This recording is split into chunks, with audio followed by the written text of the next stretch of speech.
Okay guys, I am out scouting the beans this morning. This is a seed field and there is a pattern in this field. The wind is blowing terrible, but the pattern is there are spots where there are little clumps. I say little clumps, but 10 yards by 5 yards. Little clumps of waterhemp and red pigweed, or Palmer amaranth. The key idea is calling it amaranth. But I'm going to talk about this pattern and we'll try and get out of the wind.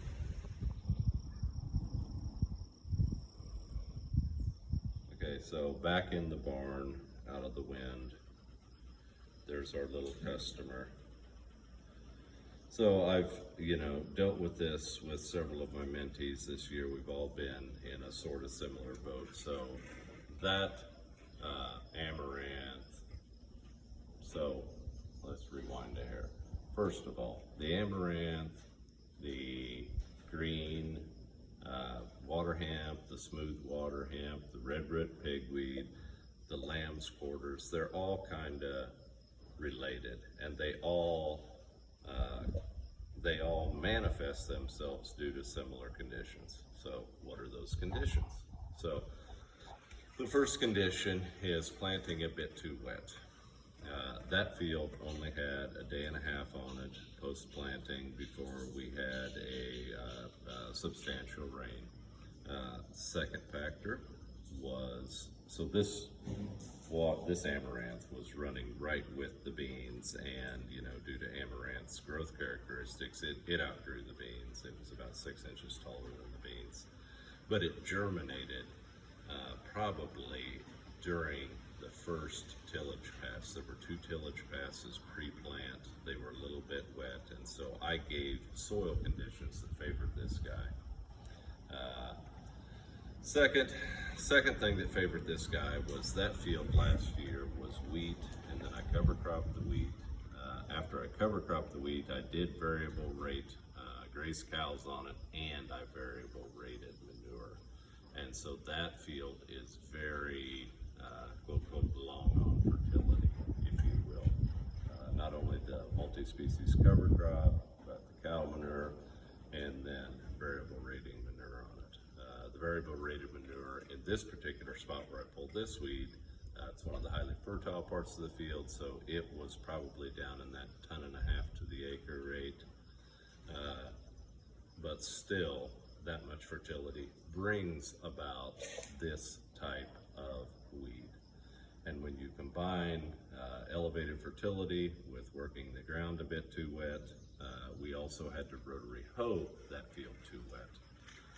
It was in that cool, it was damp, it wasn't wet, but it was relatively damp. We had to rotary hoe it during that cool, damp period, the 1st of June.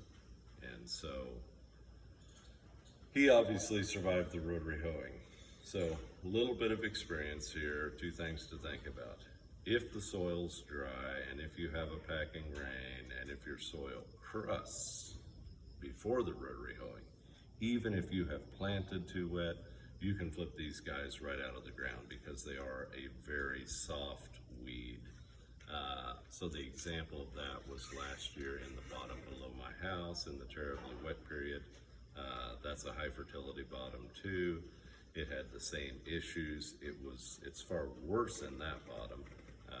There were solid waterhemp, amaranth, whatever you want to call them.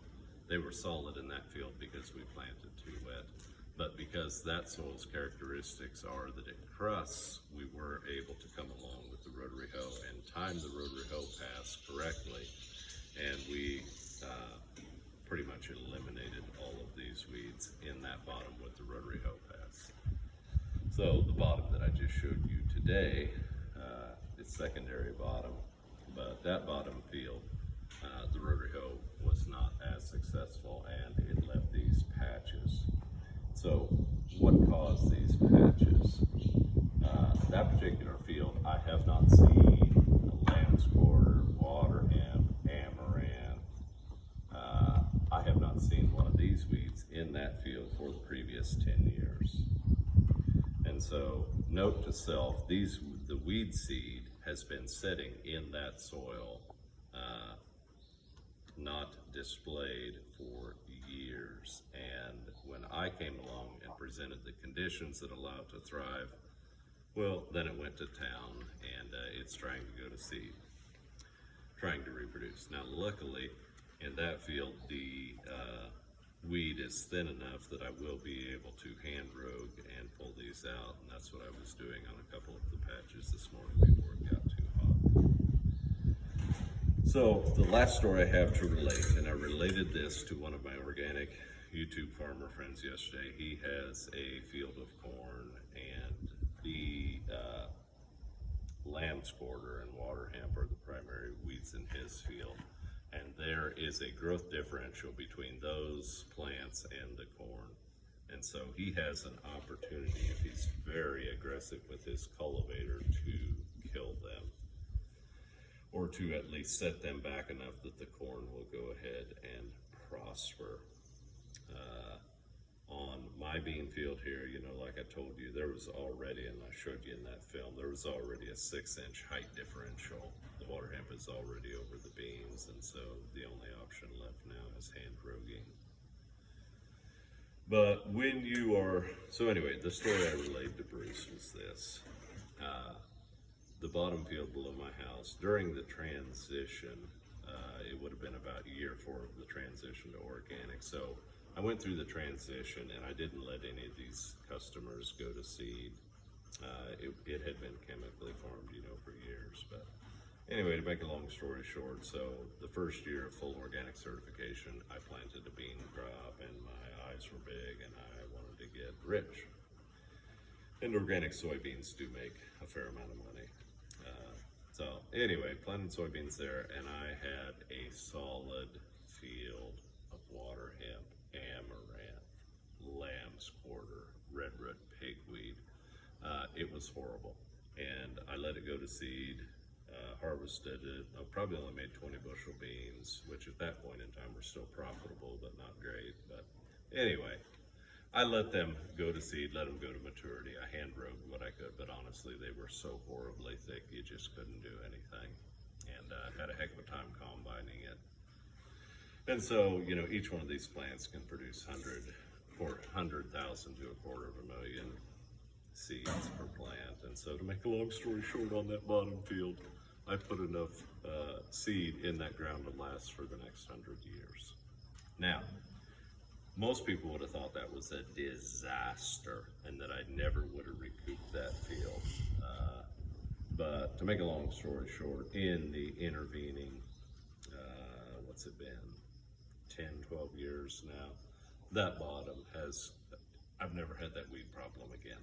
They disappeared. So through management and through soil amendment and through crop rotation, I eliminated this type of plant in that high fertility bottom ground. And so at one time, what you thought was a crisis, and you know, I'm sure that, you know, my father probably made like a comment at the time that those weeds were going to seed that, you know, I just lost that field for the rest of my life. But he was wrong. He is a chemical farmer. Well, his early life was a chemical farmer, and so he viewed weeds a little bit differently than I did. I view them as an ecological succession. They're nature trying to fill a niche, and if you provide that niche, well, nature will fill it. And if you provide conditions that don't promote that niche, you know, there's nothing for nature to fill. So anyway, a disaster is not necessarily a disaster. You can make it a teaching moment, and good luck with this customer. So on that field that I showed you this morning, we will walk it, and I will hand rogue it, because I'm not a #1 fan of this plant, even though he's not the crisis that most people would have you believe he is. Thanks for watching, guys.